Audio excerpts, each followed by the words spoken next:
नमस्कार विद्यार्थी मित्रांनो, आपण वाक्याचे प्रकार हे अभ्यासत आहोत. आपण मराठी व्याकरणामध्ये जो काही घटक आहे तो म्हणजेच वाक्यविचार आणि वाक्यविचारामध्ये वाक्याचे प्रकार आपण अभ्यासत आहोत. मुख्य वाक्याच्या अर्थावरून पडणारे प्रकार आणि क्रियापदाच्या अर्थावरून पडणारे प्रकार तसेच वाक्याच्या रचनेवरून पडणारे प्रकार हे घटक आपण अभ्यासत आहोत. तर आता आपल्याला वाक्याच्या अर्थावरून पडणारे प्रकार आपण अभ्यासून पूर्ण झालेले आहे. तर क्रियापदाच्या अर्थावरून पडणारे जे काही प्रकार असतील ते आपल्याला इथं अभ्यासावायचं आहे.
वाक्याचे प्रकार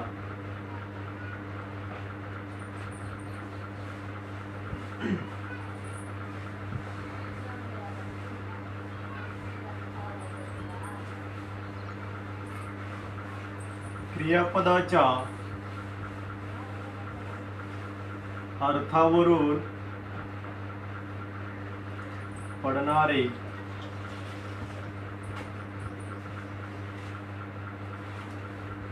वाक्याचे प्रकार.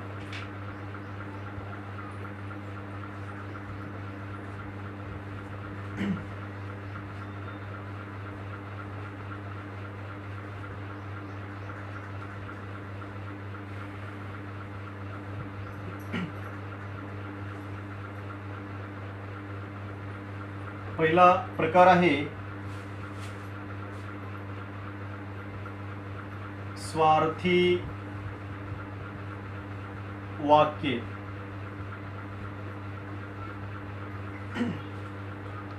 स्वार्थी वाक्य व्याख्या लिहा. जेव्हा क्रियापदाच्या अर्थावरून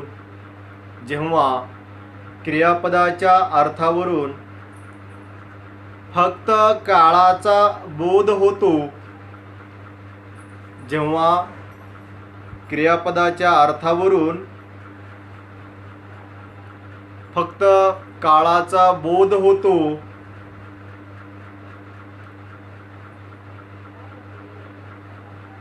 कोणताही हेतू समजत नाही,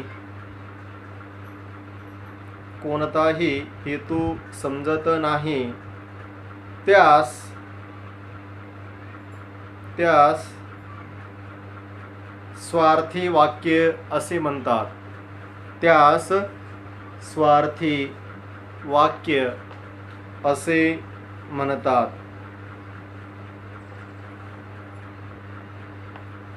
किंवा वाक्यातील क्रियापदाच्या रूपावरून नुसताच काळाचा बोध होत असेल तर ते वाक्य स्वार्थी वाक्य असते. हे वाक्य माहिती देणारे असते. म्हणजे इथं दोन व्याख्या आपण इथं अभ्यासलेला आहे. तर दोन्हीचा अर्थ एकच आहे. आता स्वार्थी वाक्य म्हणजेच काय? क्रियापदाच्या अर्थावरून फक्त जर काळाचा बोध होत असेल, कुठलाही हेतू समजत नसेल, त्यास आपण स्वार्थी वाक्य असं आपण म्हणतो. किंवा क्रियापदाच्या रूपावरून म्हणजे नुसताच काळाचा बोध होतो, म्हणजे फक्त काळाचाच बोध होत आहे त्या वाक्यावरून, तर त्यास स्वार्थी वाक्य असे म्हणतात. आता स्वार्थी जी काही वाक्य आहेत त्याचे काही उदाहरणं आपण इथं घेऊया. उदाहरणार्थ क्रमांक 1,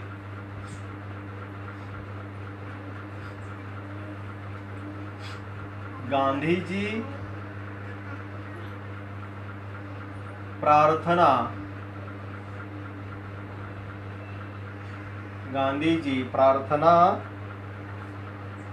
करतात. गांधीजी प्रार्थना करतात. आम्ही पास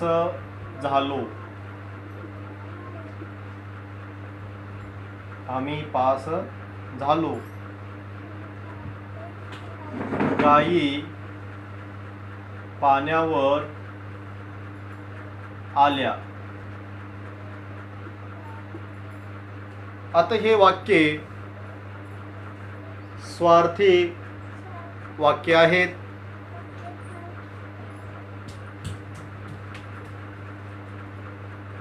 मधु शाळेत गेला.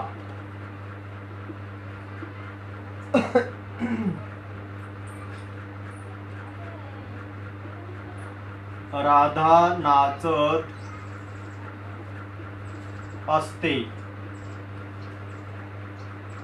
आता हे जे वाक्य आहेत हे वाक्य म्हणजेच स्वार्थी वाक्य आहेत. गांधीजी प्रार्थना करतात. आम्ही पास झालो म्हणजे सहज सरळ असे हे असणारे वाक्य. गायी पाण्यावर आल्या. मधु शाळेत गेला. राधा नाचत असते. अशा प्रकारचे म्हणजे यामधनं फक्त काळाचा यामध्ये बोध होतो. नुसताच काळाचा इथं बोध होतो आणि यामधून फक्त माहिती आपल्याला मिळते. अशा प्रकारचे जे काही वाक्य असतील या वाक्यांना आपण स्वार्थी वाक्य असे आपण म्हणतो.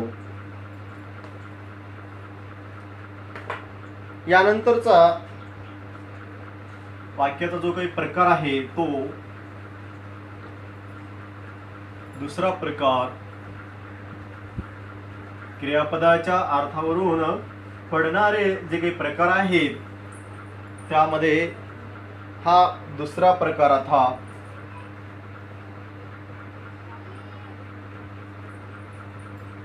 आज्ञार्थी वाक्य. आज्ञार्थी वाक्य व्याख्या लिहा. वाक्याच्या काळाबरोबर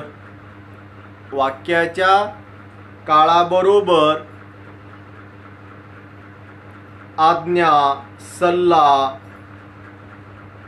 वाक्याच्या काळाबरोबर आज्ञा सल्ला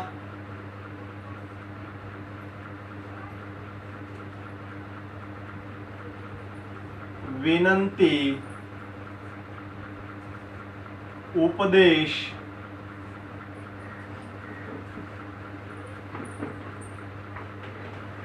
परवानगी आशीर्वाद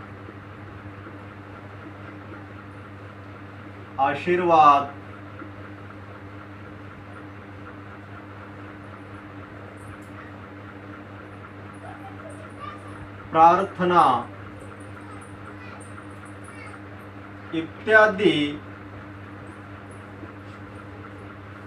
इत्यादी गोष्टीचा बोध होत असेल. इत्यादी गोष्टीचा बोध होत असेल तर त्यास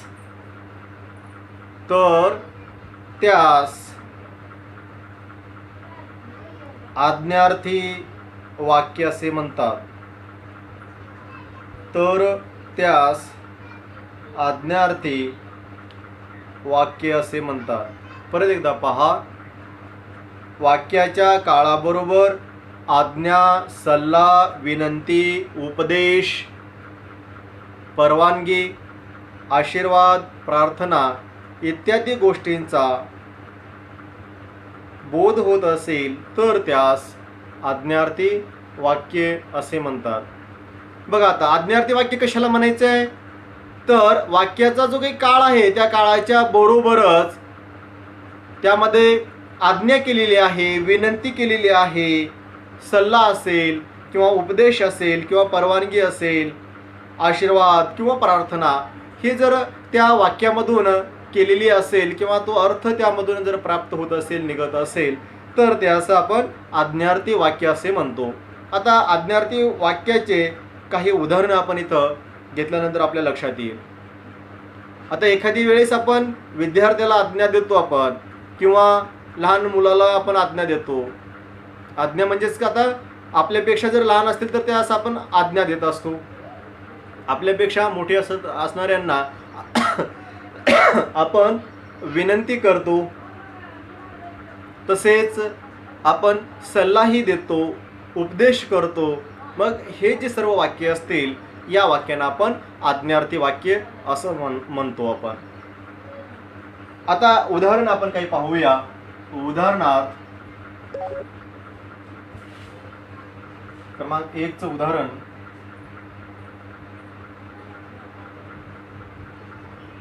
देवा मला परीक्षेत पास कर.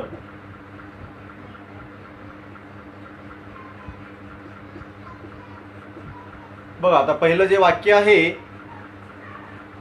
हे वाक्य तुमच्या लक्षात आलं असेल. पहिल्या वाक्यामध्ये देवा मला परीक्षेत पास कर.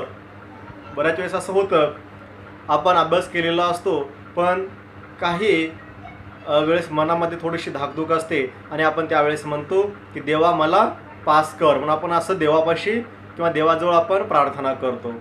बघ करतो की नाही, देवा मला परीक्षेत पास कर, म्हणजे काय करतोय आपण, देवाच्या जवळ आपण प्रार्थना करतोय.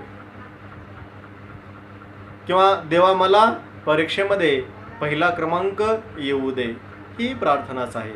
अशा प्रकारची आपण प्रार्थना किंवा विनंती करत असतो.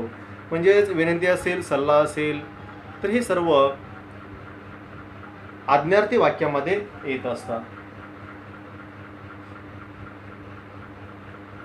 दुसरं वाक्य आपण घेऊया. तुम्ही ताबडतोब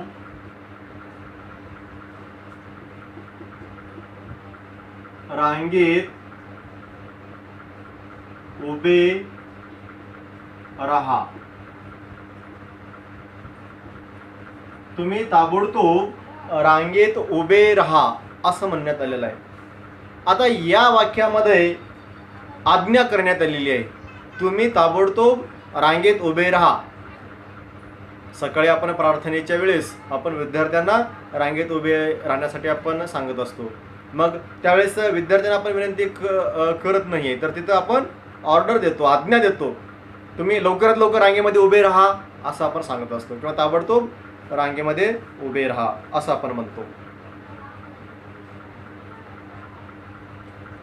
यानंतर तिसरं वाक्य आहे,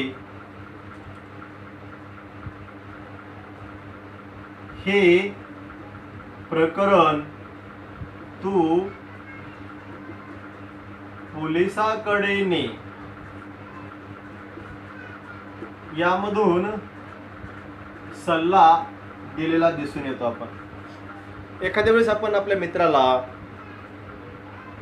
सल्ला वगैरे देतो किंवा आपण मग सांगत असतो, हे प्रकरण तू पोलिसाकडे ने. किंवा याला सोडून दुसरं आणि समजा एखादी वाक्य आहे की तुला जर समजा एखादी आपला मित्र वगैरे आहे, कुठल्या ठिकाणी त्याला ॲडमिशन वगैरे घ्यायचं, तर आपण सल्ला देतो, नाही तू या शाळेमध्ये नको, त्या शाळेमध्ये तू ॲडमिशन वगैरे घे, हा सल्ला झाला. किंवा एखाद्या कार्यासाठी तू या ठिकाणी जाऊन तिथं मार्गदर्शन वगैरे घे, हा सल्लाच झाला. अशा प्रकारचं म्हणजे सल्ला विनंती वगैरे केली जाते. चौथं वाक्य आहे, राणी माझे एवढे काम कर. या वाक्यामधून आपल्याला विनंती दिसून येते. आपलं एखादी काम राहिलेलं असेल तर आपण विनंती करतो आपल्या मित्रांना मैत्रिणींना.